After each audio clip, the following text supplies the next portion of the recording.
여러분은 유전무죄, 무전유죄라는 말을 들어보셨나요? 아마 영화나 뉴스를 통해서 한 번쯤은 다들 들어보셨으리라 생각되는데요. 그래도 간단히 설명해드리면 돈이 있는 사람은 죄가 없고 돈이 없는 사람은 죄가 있다는 말로 똑같은 죄를 짓고도 돈이나 계급에 따라 다른 처벌을 받는다는 의미입니다. 너무 불평등하고 부당해서 절대 이런 일이 있으면 안 되겠다 여기지만 최근에 유전무죄, 무전유죄를 절실히 느낀 사건이 있어서 이렇게 사연을 보냅니다. 저는 30대 후반의 변호사입니다. 제 남편도 변호사이고 도련님도 변호사이고 시아버지는 판사님이세요. 즉, 저와 제 시댁은 모두 법조인이랍니다. 먼저 저의 사연을 말씀드리기에 앞서 제가 변호사가 된 계기부터 이야기해볼까 해요. 사실 저는 어릴 때 변호사라는 꿈을 가진 적이 없었습니다. 작은 빵집을 운영하시는 부모님의 영향을 받아 저와 1살 어린 여동생은 셰프, 파티시에를 꿈꿔왔어요. 그래서 이 꿈을 이루고자 고등학교를 졸업하고 수도권 대학의 식품영양학과에 입학하게 되었죠. 캠퍼스의 낭만에 흠뻑 젖어 인생에서 가장 아름다운 날들을 살아가리라 다짐하던 20살의 어느 봄날, 강의를 듣다가 청청병력 같은 소리를 들었습니다. 당시 19살 고3이었던 여동생이 편의점에서 맥주를 훔치다가 걸려서 편의점 점장이 거액의 합의금을 요구하고 있다는 거예요. 저는 깜짝 놀라 강의 중간에 바로 나와 집으로 갔습니다. 집에 가보니 여동생은 부모님 앞에서 무릎을 꿇고 빌고 있었고 부모님은 화가 많이 나신 상태였어요. 그런데 저는 뭔가 조금 이상했습니다. 여동생이 공부에 관심이 없기는 했지만 그래도 남의 물건을 훔치는 등의 나쁜 행위를 한 적은 없었거든요. 게다가 술 냄새를 맡기만 해도 구역질을 하는 아이가 훔친 물건이 맥주라는 것도 석연치 않았답니다. 그래서 저는 일단 여동생을 방으로 데리고 가서 왜 이런 일을 저질렀는지 물어봤어요. 여동생은 제 앞에서 펑펑 울면서 자신은 너무 억울하다고 했습니다. 무슨 일이 있었냐고 물으니 사실 고등학교 1학년 때부터 학교에서 소위 일진이라고 불리는 아이들이 여동생을 계속 괴롭혔대요. 그 무리는 처음에는 단순히 시비만 걸었지만 그래도 그때는 같이 다니던 친구들이 있어서 괜찮았는데 얘네들이 가면 갈수록 여동생을 더 심하게 괴롭히고 누구든지 여동생에게 말이라도 걸면 그 친구도 괴롭혀서 여동생이 친구를 아예 사귀지 못하게 했다지 뭐예요? 심지어 여동생에게 담배와 맥주를 사서 오라고 시켰는데 미성년자라 살 수 없자 여동생을 때리기까지 했답니다. 여동생은 또 맞기 싫어서 어쩔 수 없이 편의점 맥주를 훔치다가 걸린 거였어요. 다행히 편의점 점장님이 경찰에 고소까지 진행하지 않고 합의금만 준다면 그냥 조용히 넘어가겠다고 했대요. 그런데 그 합의금이 너무 거액이라서 우리 가정 형편으로는 도저히 해결할 수가 없었어요. 저는 일단 여동생을 데리고 편의점 점장님을 찾아갔습니다. 점장님 앞에서 저와 여동생을 무릎을 꿇고 사정을 다 말한 뒤 손이 발이 되도록 빌어 합의금을 200만 원까지 낮췄답니다. 우리 형편에 200만 원이 적은 돈은 아니었지만 그래도 아직 미성년자인 여동생이 경찰에 고소당하지 않은 것만으로도 다행이라 생각하며 감사하다고 허리를 숙이고 또 숙였네요.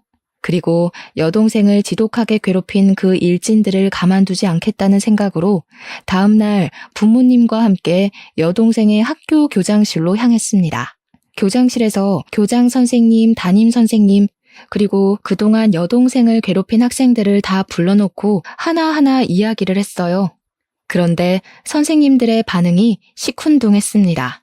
알고 보니 이 일진들은 다들 경찰, 변호사, 대형 병원 의사 등 잘 사는 집안의 딸들이었고 학교에 기부도 정말 많이 했더라고요. 반면에 우리 집은 빵집의 매출이 잘 나오지도 않았고 게다가 이번에 제가 대학교를 입학하게 되어 돈 나갈 곳이 배로 더 많아진 상황이었어요. 그 덕에 기부금은 엄두도 내지 못했죠. 그래서인지 교장 선생님, 담임 선생님도 가해 학생들을 따끔하게 처벌하지 못했답니다. 결국 가해 학생들은 별다른 징계도 없이 학교에 그대로 다녔고 여동생은 합의금 명목으로 약간의 돈을 받고 일이 무마되었습니다. 그 뒤로 가해 학생들은 제 동생을 돈 없는 빵집 딸이라고 폭행하며 더 심하게 괴롭혔고, 여동생은 그 괴롭힘을 이기지 못해 고3 여름방학을 앞두고 자퇴를 하게 되었어요. 괴롭힘에 지쳐서 쫓겨나듯이 고등학교를 자퇴한 동생을 보며 저는 지금 제가 한가하게 캠퍼스의 낭만을 꿈꾸며 살 주제가 안 된다는 생각이 들었습니다. 부모님이 작은 빵집 사장님이 아니라 사자 직업을 가진 분이었다거나 우리 집에 돈이 정말 많이 있었다면 과연 세상을 19년밖에 살지 않은 어린 여동생이 이렇게 억울하게 당했을까 싶더라고요. 여동생을 보며 저는 정정당당하게 싸워서 이길 수 있을 만한 직업을 가져서 우리 가족을 지켜야겠다고 결심했습니다. 그래서 그 뒤로 하루에 3시간만 자며 공부를 했어요. 정말 그때는 이렇게 공부를 하다가 죽을 수도 있겠구나 하는 생각이 들 정도로 이 악물고 공부를 해서 서울국공립대학교에 법대로 편입을 했습니다. 편입한 대학교에서도 장학금을 타기 위해 눈에 불을 켜고 공부를 했고 그 결과 4년 내내 장학금을 타며 학교에 다녔어요. 그 뒤 로스쿨에 입학했는데 로스쿨 학비가 엄청 비싸더라고요. 그래서 로스쿨에서도 그야말로 죽을 힘을 다해 공부해서 장학금을 받고 다니고 변호사 시험도 한 번에 합격해서 정식 변호사가 되었네요. 중간중간에 공부가 너무 어렵고 힘들어서 포기하고 싶을 때가 정말 많았지만 여동생을 억울하게 만든 그 사람들에게 언젠가는 반드시 복수할 것이라는 일념 하나로 이 악물고 버텼던 것 같아요. 그렇게 저는 변호사가 되고 대형 로펌에 입사하여 지금까지도 잘 다니고 있답니다. 제가 20대의 전부를 바쳐 변호사가 될 동안 여동생도 고등학교 자퇴 후 검정고시를 통해 고등학교 졸업장을 땄어요. 그 뒤 친척이 운영하는 제법 큰 레스토랑에 취업해서 일하며 한식, 중식, 일식, 양식 조리사 자격증을 취득했답니다. 여기에 만족하지 않고 레스토랑에서 경력을 쌓아 최근에 조리 부분에서 최고의 자격증이라고 불리는 양식 조리 기능장 자격증까지 따고 지금은 레스토랑의 주방장까지 되었습니다. 이렇게 저와 여동생은 과거의 아픔을 발판 삼아 성공하기 위해 악바리처럼 살았어요. 저는 경주마처럼 옆을 보지 않고 성공과 복수만을 위한 삶을 살았죠. 이렇게 앞만 보며 달려오던 어느 날 제가 근무하는 로펌에 새로운 변호사가 왔어요. 나이는 저보다 4살이 많았고 이름은 김지훈이었는데 원래는 개인 변호사 사무실에서 일하다가 실력을 인정받아 스카웃되어 왔더라고요. 제 옆자리에 앉아 이것저것 알려드리고 이야기하다가 점점 친해지게 된 우리는 둘이서만 밥도 먹고 술도 마시게 되었습니다. 함께 술을 마시며 대화를 해보니 지훈 씨는 저와는 너무 다른 세계의 사람이더라고요. 저는 남들이 보기에 부족해 보이지 않으려고 앞만 보고 쉴 새 없이 달려와 변호사가 되었지만 지훈 씨는 넉넉한 집안에서 아무 고민 걱정 없이 공부에만 열중하며 살아왔어요. 우리 집은 어렸을 때 가족끼리 해외여행은 고사하고 국내 여행도 한번 가기 힘들었는데 지훈 씨는 매년 가족끼리 해외여행도 다녀오고 정말 여유롭고 풍족하게 잘 살아왔습니다. 저는 사실 그런 지훈 씨가 부럽기도 하고 남자로서의 호감도 생겼어요. 하지만 너무 우리 집과는 차이가 크게 나서 사귀고 결혼한다는 것은 아예 꿈도 꾸지 않았습니다. 그런데 지훈 씨가 자꾸 제게 호감을 보이고 만나자고 하는 것이 아니겠어요? 처음에는 당연히 거절하고 싫다고 했지만 숨길 수 없는 재채기처럼 제 마음도 숨기기 어렵더라고요. 결국 우리는 연인이 되었고 점점 깊은 사이가 되어 결혼에 관한 이야기도 나누게 되었습니다. 저는 처음에는 결혼을 하지 못하겠다고 했어요. 잘 사는 남자 집안과 평범하디 평범한 여자 집안의 결혼은 솔직히 쉽지 않잖아요. 이렇게 좋은 사람인데 상처를 주고받으며 남보다도 못한 사이가 되기는 싫었거든요. 하지만 지훈 씨는 나에게 자꾸 결혼하고 싶다는 뜻을 내비쳤고 저는 어쩔 수 없이 우리 집 사정에 관해서 얘기했습니다. 저는 우리 집이 잘 살지 못하니 예단이며 혼수도 원하는 만큼 준비하지 못할 것이고 우리 친정에서 결혼에 대한 지원은 한 푼도 없을 것이라고 했죠. 지은 씨는 그게 뭐 어떠냐고 하며 집안이나 배경이 아닌 저 자체가 좋아 결혼하고 싶다고 하더라고요. 그리고 바로 지은 씨는 우리 집으로 가서 친정 부모님께 정식으로 인사를 드렸습니다. 부모님은 저와 지은 씨가 서로 좋다면 결혼에 반대하지는 않겠지만 집안 형편이 차이가 너무 나서 저를 좋아하실지 모르겠다고 걱정하셨어요. 그래서 일단 지은 씨 부모님을 만나 뵙기로 하였습니다. 일주일 뒤 지은 씨 집을 방문하기로 약속한 날이 되었어요. 지은 씨는 흔하디 흔한 빌라에서 사는 저와는 달리 제법 규모가 있는 마당 딸린 주택에서 살고 있더라고요. 지은 씨는 대문에서부터 잔뜩 긴장해 있는 저의 손을 꼭 잡고 같이 들어갔습니다. 그때 그 손이 얼마나 따뜻하고 힘이 되는지 아직도 그때 제 손에 있던 촉감을 잊을 수가 없네요. 집에 들어가니 시부모님이 아주 인자한 미소를 지으시며 저를 반겨주셨어요. 도련님도 아주 환하게 웃어주시는데 모든 긴장이 싹 풀리더라고요. 시어머니께서 정성스럽게 준비해주신 음식을 먹고 거실에 앉아 커피를 마시면서 이런저런 이야기를 나눴습니다. 우리 지훈이한테 이야기는 많이 들었어요. 친정이 빵집을 한다고 했죠? 네, 어머니. 작은 빵집을 운영하고 계세요. 장사가 잘 되는 것은 아니라서 경제적으로 여유롭지는 못하게 자랐답니다. 그래도 그 어려운 와중에도 공부를 열심히 해서 대형 로펌 변호사가 되었네요. 사실 지훈이한테 경미 씨가 경제적인 형편이 많이 차이 난다고 하며 결혼을 하지 않겠다고 했다는 소리를 들었어요. 그런데 우리는 그렇게 생각하지 않아요. 경제적으로 어렵지만 그래도 열심히 살아서 이렇게 변호사가 된 경미 씨가 대단하고 존경스럽기까지 해요. 그러니까 우리 지훈이가 싫은 것이 아니라면 결혼하지 않겠다는 소리는 하지 않았으면 좋겠어요. 저는 사실 지훈 씨의 부모님이 우리 집 사정을 듣고 결혼시키지 못하겠다고 하시면 어쩌나 정말 많이 걱정했어요. 우리 집은 그냥 작은 빵집이지만 지훈 씨는 아버지가 판사님이시잖아요. 그런데 저의 지난 과거를 높이 칭찬해 주시며 제게 존경스럽다고까지 하시는데 눈물이 다 나더라고요. 그래서 저도 모르게 그 앞에서 펑펑 울었네요. 제가 갑자기 울자 다들 깜짝 놀라셨어요. 죄송해요. 사실 그동안 정말 힘들게 살아왔고 지은 씨는 너무 잘 살아서 둘이 결혼한다는 것은 언감생심이라고 생각했습니다. 오늘 이 자리에 오면서도 제가 감히 부모님을 만나 뵈어도 되나 두렵고 떨리는 마음으로 왔어요. 그런데 이렇게 부족한 저를 따뜻하게 맞이해 주시고 저를 좋게 봐주셔서 정말 몸둘 바를 모르겠어요. 너무 감사합니다. 지은 씨는 우는 저에게 휴지를 건네주고 시어머니는 우는 저를 꼭 안아주며 그동안 정말 고생 많았다고 했습니다. 그러면서 아들만 있는 시어머니의 딸이 되어달라고 하셨어요. 저는 눈물을 흘리며 알겠다고 했고 지은 씨와 결혼을 약속했습니다. 그날 이후 우리의 결혼 준비는 아주 빠르게 진행되었어요. 예물, 예단, 혼수 다 필요 없다고 하시고 사무실 근처에 좋은 집도 마련해 주셨습니다. 그렇게 우리는 싸움 한 번 없이 결혼까지 하게 되었답니다. 결혼 후 남편과 행복하게 살고 있던 어느 날이었어요.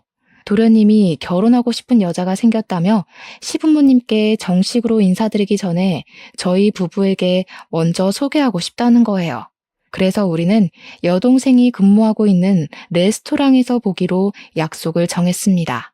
공부만 하느라 여자에는 관심이 하나도 없다던 도련님이 갑자기 결혼하고 싶다며 여자를 소개한다니 너무 기대되었어요. 우리 부부는 설레는 마음으로 레스토랑에 먼저 가서 자리를 잡았습니다. 잠시 뒤 도련님과 예비동서가 함께 들어오는데 예비동서의 얼굴이 되게 낯익더라고요.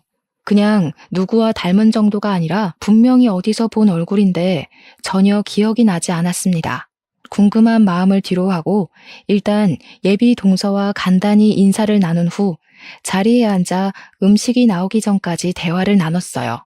저의 예비 동서 이름은 최수진이고 얼굴이 참 예쁘고 말도 잘했답니다. 게다가 집안도 꽤 부유했고 아버지는 경찰 간부이셨죠. 얼굴, 집안, 말투 다 좋았는데 무엇보다 더 좋아 보였던 것은 예비동서가 도련님을 정말 사랑하는 것 같습니다.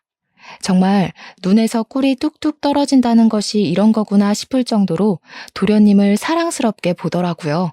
도련님 역시 그런 예비동서를 보며 그저 해맑게 웃었습니다.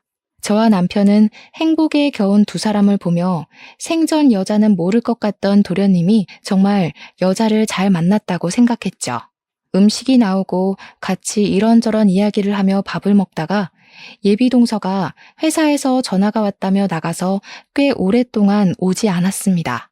예비동서가 자리에 없을 동안 저도 잠시 화장실을 갔다가 다시 자리로 돌아오는데 레스토랑 구석에서 예비동서와 제 여동생이 인사를 하고 있더라고요. 그런데 반가워하며 웃는 예비동서와는 다르게 제 여동생은 표정이 매우 좋지 않았어요. 어깨를 잔뜩 움츠린 것을 보니 겁을 먹은 것 같았죠. 저는 둘이 서로 아는 사이냐며 다가가서 인사를 하려다가 순간 예비동서를 과거에 봤던 기억이 떠올랐습니다. 저는 예비동서를 여동생이 고등학교 3학년 때 학교 교장실에서 보았어요. 예비동서는 제 여동생을 지독하게 괴롭혔던 일진 무리 중 하나였던 것이었는데 예비동서가 성형하는 바람에 제가 바로 알아보지 못했던 거였어요. 저는 이제 청소년도 아니고 성인인데 생각이 있으면 여동생에게 해코지는 하지 않을 것이라는 생각에 못 본 척하고 자리에 돌아왔습니다. 제가 자리에 앉고 얼마 지나지 않아 예비동서도 오더라고요. 저는 계속 예비동서에 대해 모른 척하고 이야기를 나눴습니다.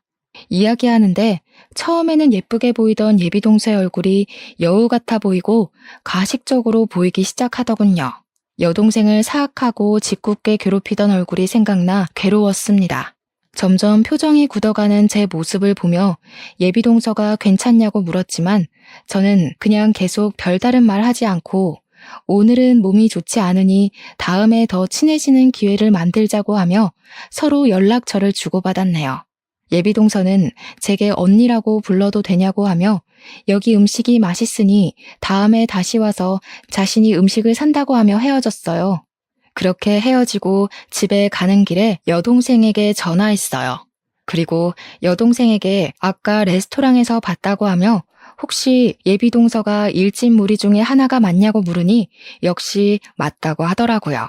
저는 착하고 순진한 도련님이 그런 나쁜 여자와 결혼하게 둘 수는 없어서 남편에게 이 모든 사실을 이야기했습니다. 그날 밤 남편은 도련님을 따로 다시 만나서 모든 사실을 이야기했어요. 도련님은 남편의 말을 다 듣고도 너무 착하고 여린 사람인데 그럴 리가 없다면서 저와 여동생이 오해한 것이라고 말을 했대요. 저는 어떻게든 이 결혼을 뜯어 말리고 싶었습니다. 제 여동생은 고등학교를 자퇴하고 10년이 지난 지금까지도 그때의 기억 때문에 괴로워하고 밤마다 악몽까지 꾸고 있었거든요. 인생에 한 번뿐인 동생의 학창시절을 처참히 짓밟아버린 원수 같은 사람을 절대 제 가족으로 들일 수는 없었습니다. 그래서 저는 예비동서가 학교폭력 가해자라는 확실한 증거를 찾아야겠다고 생각했어요. 먼저 예비동서의 SNS를 찾아내어 과거의 사진이 있는지 확인했습니다. 하지만 예비동서의 SNS에는 딱히 증거가 될 만한 사진이 보이지 않더군요. 그래서 예비동서 지인들의 계정을 타고 들어가 보니 예비동서의 친구가 고등학교 시절을 추억하며 올린 사진이 있었답니다. 노래방에서 찍은 사진이었는데 다들 교복을 입었고 테이블에는 맥주가 가득했어요. 그리고 예비동서와 그 일진 무리 옆에는 제 여동생이 겁에 질린 채 찍혀 있더라고요. 아마 자기들끼리 찍으려고 했다가 우연히 여동생이 찍힌 것 같았어요. 저는 이 사진을 나중에 요긴하게 사용하기 위해 사진을 캡처해서 제 핸드폰에 저장했습니다. 다음날 저는 예비동서에게 연락해서 이렇게 가족이 된 것도 인연인데 여자들끼리 따로 만나서 맛있는 음식 먹자고 했어요. 다행히 예비동서는 그날 저녁에 별일 없다며 바로 만나자고 하더라고요. 저는 혹시나 하는 마음에 소형 녹음기를 하나 장만해서 예비 동서와의 모든 대화 내용을 녹음하기로 했어요. 퇴근 후 예비 동서를 만나 이런저런 이야기하다가 고등학교를 어디 졸업했냐고 물으니 역시 여동생이 다녔던 고등학교를 이야기하더라고요. 저는 고등학교 시절 이야기를 하는 예비 동서에게 어제 SNS에서 찾아낸 사진을 보여주었습니다. 사실 어제 SNS를 보다가 이런 사진을 봤어요. 앞으로 가족이 될 사이인데 확인을 해봐야 할 것 같아서요. 아니, 이 사진이 어떻게 언니 핸드폰에 있어요? 그런데 기분이 좀 그러네요. 도련님하고 결혼한다고 제 뒷조사하는 거예요? 제가 무슨 범죄라도 저질렀을까 봐요? 뭔가 취조당하는 기분이네요. 취조가 아니라 그냥 결혼 전 확인하는 것이죠. 그리고 어차피 남들 다 보라고 SNS에 사진을 올리는 건데 이거 한번 찾아봤다고 그렇게 기분이 상할 일인가요? 나 참 어이가 없어서. 그래서 지금 이렇게 나한테 따지듯이 이야기하는 이유가 뭔데? 변호사라고 해서 마음대로 이렇게 사람 뒷조사해도 되는 거야? 자신의 과거를 들킨 예비동서는 처음에는 꼬박꼬박 존댓말을 쓰다가 제게 반말을 쓰며 화를 내기 시작했어요. 저는 그런 예비동서에게 지지 않고 같이 맞받아치며 본인이 과거에 한 일을 스스로 실토하도록 하나하나 캐묻기 시작했습니다. 따지는 게 아니라 지금 옆에 있는 이 친구가 겁에 질려서 이러고 있으니 이상해서 그러지. 그리고 어디다 대고 지금 반말이야? 내가 너보다 나이 훨씬 많아. 시댁 서열상으로도 내가 더 높아. 똑바로 존대해. 서열 높아서 좋으시겠습니다. 나이 많은 게 자랑도 아니고. 꼰대세요? 무슨 과거 취조하겠다고 난리야. 그래서 이 친구가 그렇게 궁금하다는 거지? 얘 내 똘만이었어. 얘네 부모님이 지지리도 맛없는 빵이나 만드는 빵집 딸이었거든. 그래서 내가 얘 빵집 딸이니까 빵 셔틀 엄청나게 시켰지. 내가 사실은 고등학교 때 학교에서 이름 좀 날렸답니다. 그러니까 언니도 조심해. 아직 내 친구들 무시무시하다. 괜히 시부모님이랑 내 남편한테 까발리지 말고 그 입 딱 다물고 있어요, 언니. 안 그러면 이 사진 속에 있는 친구들 싹 다 불러서 언니 가만두지 않을 테니까. 알겠죠? 예비동서는 아직도 자신이 미성년자인 줄 아는지 정신을 차리지 못하고 저에게 살벌하게 협박을 하더라고요. 저는 이 모든 내용을 다 녹음을 했습니다.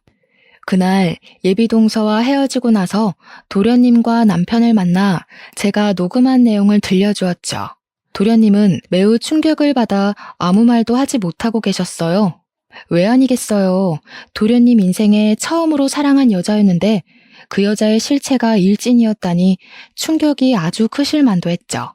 그렇게 일주일 정도가 지났습니다. 사무실에서 일하고 있는데 여동생이 울면서 전화가 왔습니다. 예비동서가 그때 자신을 괴롭혔던 일진 무리와 함께 레스토랑으로 찾아왔다는 거예요.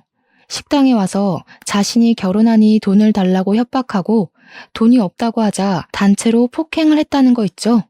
왜 가만히 맞고만 있었냐고 하니 여동생은 고등학교 시절에 너무 호되게 당해서 얼굴만 봐도 너무 무섭다는 거예요.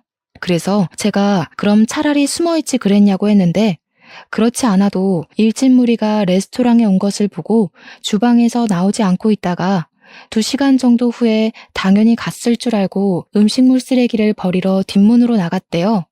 그런데 하필이면 그 뒷문 쪽에 예비동서와 일진 무리가 있었다지 뭐예요? 여동생은 혼자였고 예비동서는 무리지어 있었으니 속수무책으로 당했다고 하더라고요.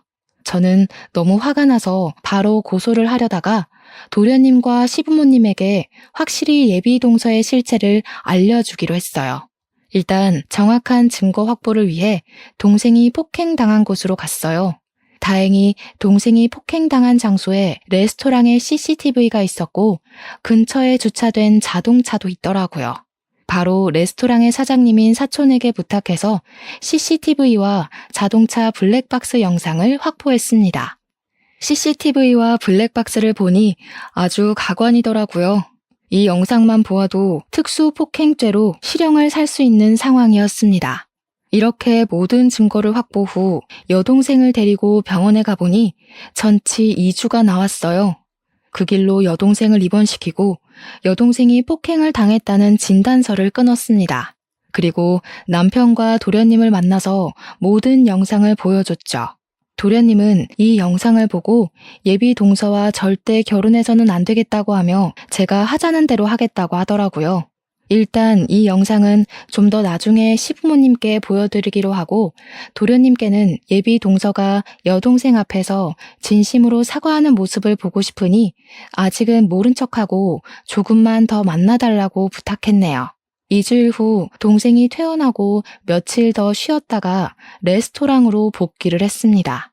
저는 동생의 레스토랑 복귀와 동시에 시부모님, 우리 부부, 도련님과 예비 동서까지 다 같이 만날 자리를 마련했어요. 당연히 장소는 여동생의 레스토랑이고요. 시부모님은 드디어 둘째 며느리를 보는 거냐며 너무 기대하고 계셨습니다.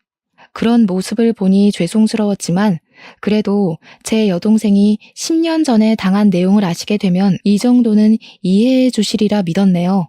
드디어 예비 동서의 실체가 낱낱이 드러날 날이 되었어요. 저와 시댁 식구들, 그리고 예비 동서까지 한자리에 모였죠. 예비 동서는 시부모님을 뵌다고 단아하게 보이고 싶어서인지 얌전해 보이는 새하얀 원피스를 입고 왔더라고요. 모두가 자리에 앉아 음식 주문을 하니 여동생이 식전 수프를 직접 들고 저희 테이블로 왔어요. 저와 여동생, 그리고 남편과 도련님은 미리 계획한 대로 여동생에 대해 모른 척하고 앉아 있었답니다. 어머, 너 진미 아니니? 나 수진이야. 너 고등학교 동창. 기억나지? 그럼 기억하지. 내가 널 어떻게 잊겠니?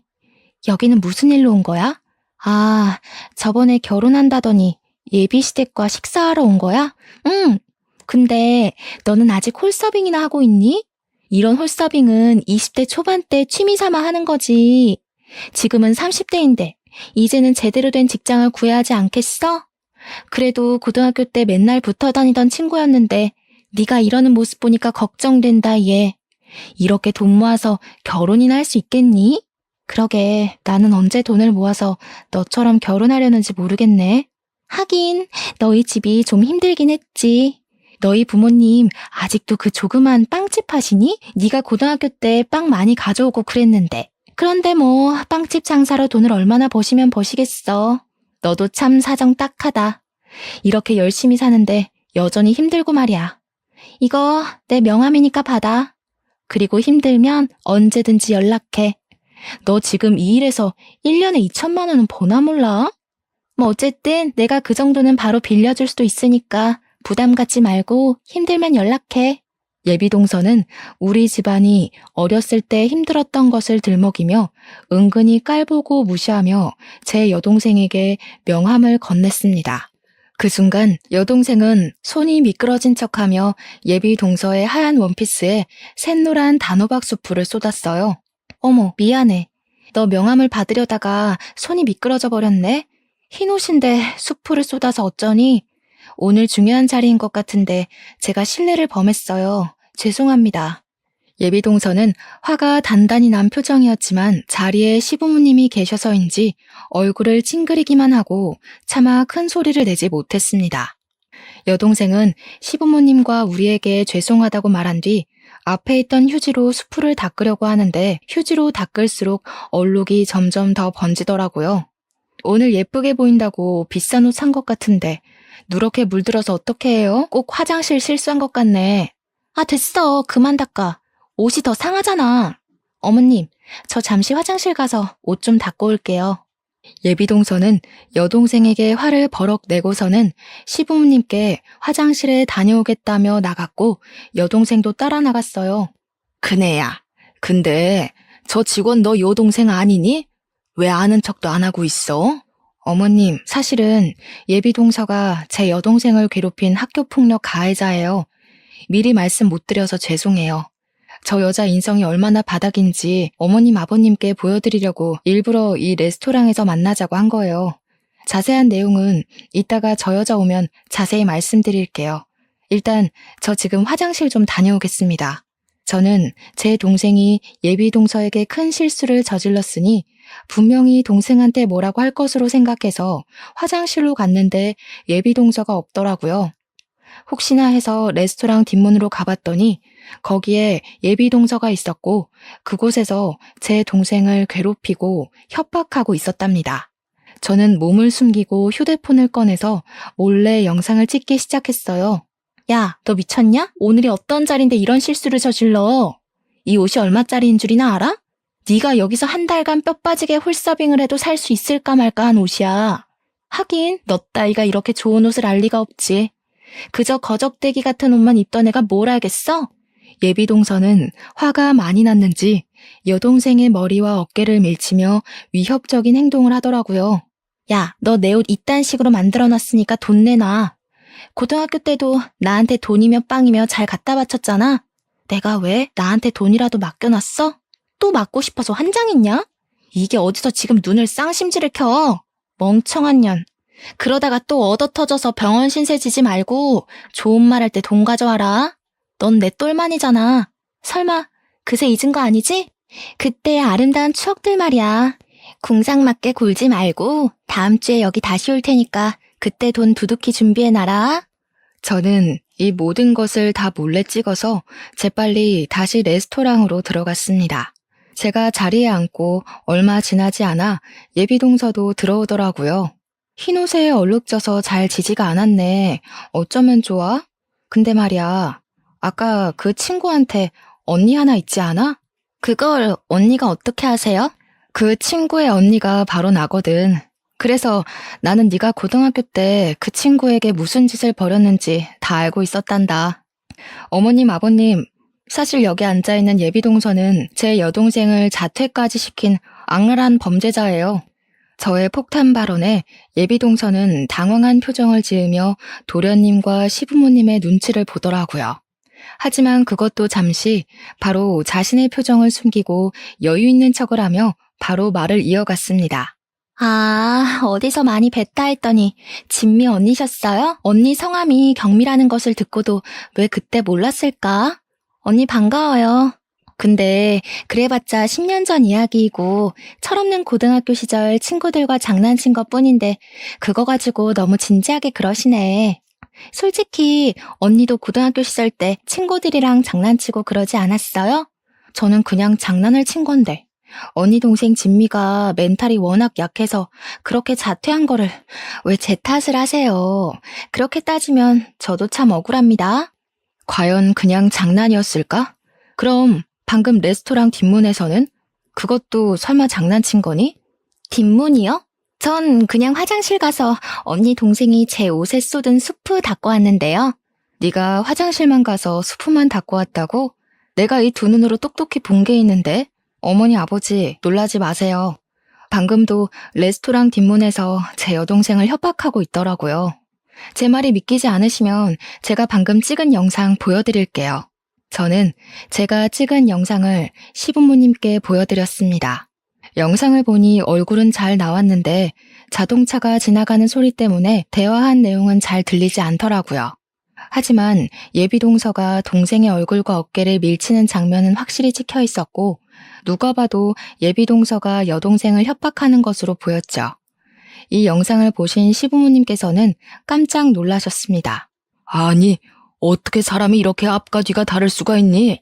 게다가 학교폭력이라니. 법조인 집안에서 학교폭력 가해자를 며느리로 들일 수는 없다. 너네 아버지가 경찰 간부라 그래서 좋은 집안인 줄 알았는데 아주 형편없는 집안이었구나. 아버님, 오해세요. 아까는 진미가 자꾸 저한테 미안하다고 돈을 준다고 해서 그런 거예요. 친구 사이인데 이런 일로 돈을 받기 좀 그렇잖아요. 사실 진미가 학교 다닐 때 집안 형편도 어려운데 제게 자꾸 돈이며 먹을 것을 가져다 줘서 이번에도 그럴까봐 일부러 세게 행동한 거예요.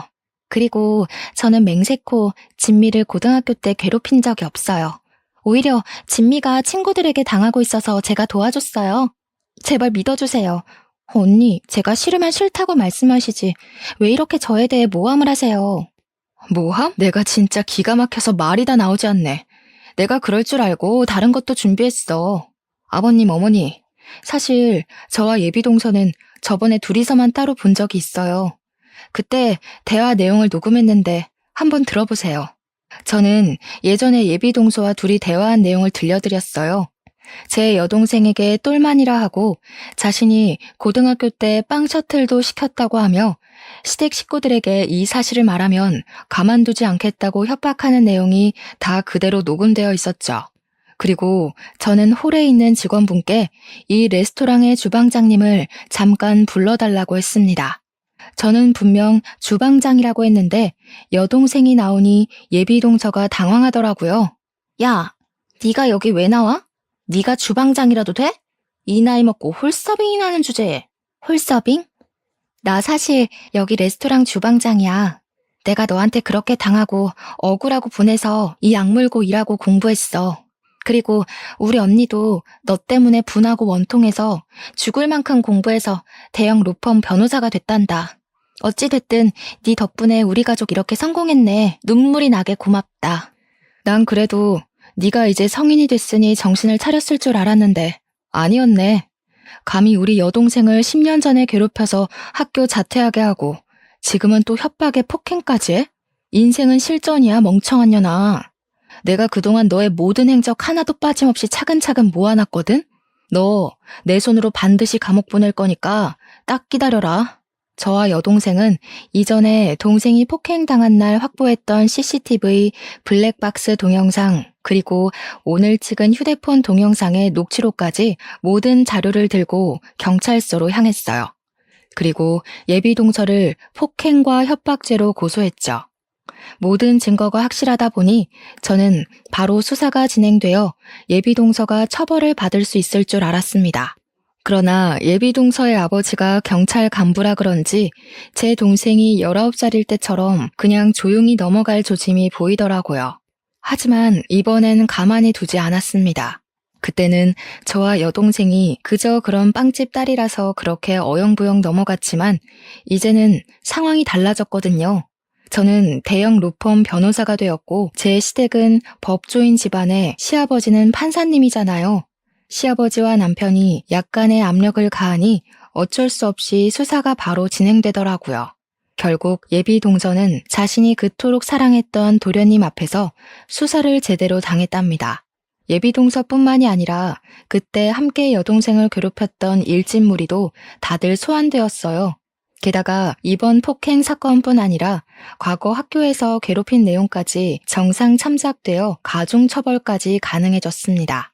아직은 수사 중이라 판결이 나지 않았지만 우리는 예비동서와 그 무리가 어떤 요구를 해도 절대 합의를 해주지 않을 것이랍니다.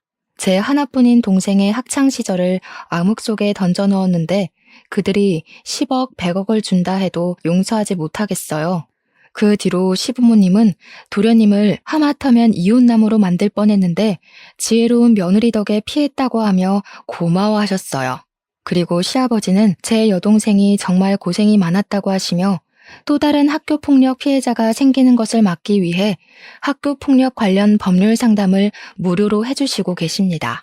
바쁘신데 힘드시지 않냐고 여쭸더니 10년 전 저와 여동생처럼 돈이 없고 법을 알지 못해 고통받는 어린 학생들을 생각하면 힘든 줄도 모르겠다고 하시며 잠을 줄여서라도 돕고 싶다고 하셨어요. 저와 남편 역시 그런 시아버지를 도와 함께 무료 상담을 하고 있답니다. 그리고 제 여동생은 식당에서 더 열심히 일에 매진하며 본인의 커리어를 높이는 데 힘쓰고 있습니다. 여동생은 바쁜 와중에도 틈틈이 저의 시아버지를 도와 학교 폭력을 당한 학생들의 이야기를 들어주고 있어요. 여동생이 19살 때 왕따 당하는 자신이 너무 부끄러워서 저와 부모님께도 이 사실을 말할 수가 없었고 도움을 요청할 수도 없었대요. 그래서 그들이 더 악랄하게 자신을 괴롭혔던 것 같다며 지금 학교 폭력을 당하는 학생들도 분명히 같은 마음일 테니 그들의 언니와 누나가 되고 싶다고 하더라고요. 그들의 이야기를 들어주는 여동생의 옆에서 지켜보니 학교 폭력 피해자들이 누군가가 자신의 편이 되어주고 억울한 사연을 마음을 다해 들어주는 것만으로도 크게 밝아지는 모습을 볼 수 있었답니다. 그래서 저도 이 아이들에게 힘이 되고자 최선을 다해 도와주고 있어요. 도련님은 인생의 첫 여자에게 큰 상처를 받고 그 뒤로 일에만 열중하고 있습니다. 아직 많이 힘들어하고 계셔서 저와 남편이 도련님과 같이 말동무도 하고 술친구도 되어주고 있어요. 착하고 마음 여린 도련님이 충격에서 얼른 벗어나서 인성이 좋은 평생의 짝을 꼭 만났으면 좋겠네요. 이번 일을 겪으면서 느낀 점이 하나 있어요. 제가 20살 때는 돈도 없고 정말 아무것도 없는 너무 평범한 집안이라 이들에게 그저 당하기만 했지만 이제는 변호사가 되고 주변에 법조인들이 있으니 같은 상황에서 다른 결과가 나오는 것을 두 눈으로 똑똑히 보게 되었습니다. 예전에는 돈이 없기만 해서 그냥 그런가 보다 하고 살았는데 약간의 돈과 권력이 생기니 확실히 달라지기는 하네요. 사회가 많이 달라졌다고는 하지만 아직은 유전무죄, 무전유죄가 통하는 세상이라는 것을 확인하니 뭔가 씁쓸하더라고요. 사실 제가 변호사가 되게 된 계기가 정의를 위해서가 아니라 단순히 약간의 힘과 권력을 얻기 위해서였잖아요. 하지만 제가 이런 일들을 겪고 나니 다양한 이유로 억울한 사람들을 위해 정말 정의로운 변호사가 되도록 노력해야겠다는 생각이 드네요. 그리고 많이 부족하지만 저를 며느리로 받아주시고 지금까지 시집살이 한번 시키시지 않은 우리 시부모님께 진심으로 감사하다는 말 꼭 드리고 싶네요. 제가 변호사가 되었지만 판사의 신 시아버지의 입김 아니었으면 이렇게까지 하지는 못했을 거예요. 마지막으로 말하지 못할 사정으로 힘든 길을 걷고 계시는 분이 계신다면 저와 동생의 이야기를 통해 위로와 용기를 얻으셨으면 좋겠습니다. 저 역시 힘든 분들에게 힘이 되는 변호사가 되고자 노력하겠습니다. 저의 이야기 들어주셔서 감사합니다.